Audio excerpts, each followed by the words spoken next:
બોલો ખેડૂત મિત્ર, ફોન મૂકીને ક્યાં ભાગી જાવ છો? હા નમસ્કાર. એમાં હું તો ગાડી હાંકતો હતો એટલે સાઈડમાં લીધી ને પછી એટલે. બોલો બોલો હાલો.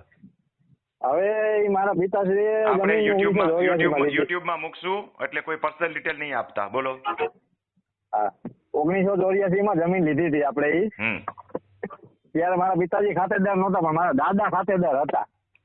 કોઈ ઉપાધિ કરવાની જરૂર નથી. ખેડૂત પુત્ર તરીકેની જમીન છે અને તમારી ખાતેદારી તૂટતી નથી, અખંડ છે. હાલો બીજું પૂછો.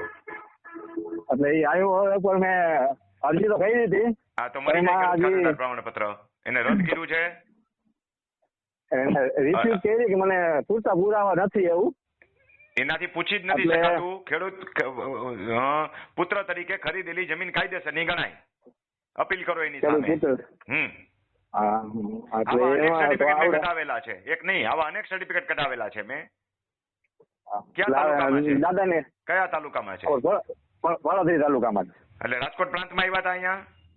હા રાજકોટ પ્રાંતમાં આવી હતી. મોકલો મને થઈ જાય. રાજકોટ પ્રાંતમાંથી જ કામ કરાવેલા છે મેં. હા કાંઈ વાંધો નહીં, વોટ્સઅપમાં મોકલું. અને ના બીજું તો નથી પૂછવું. હાલો કાંઈ. ઓકે ભલે હાલો. હા ખેડૂત ખાતેદારી તૂટતી નથી, જરાય ઉપાધિ કરતા નહીં. અને અત્યારે કઈ ઉતાવળ છે ખેડૂત ખાતેદારી સર્ટિફિકેટ કઢાવીને?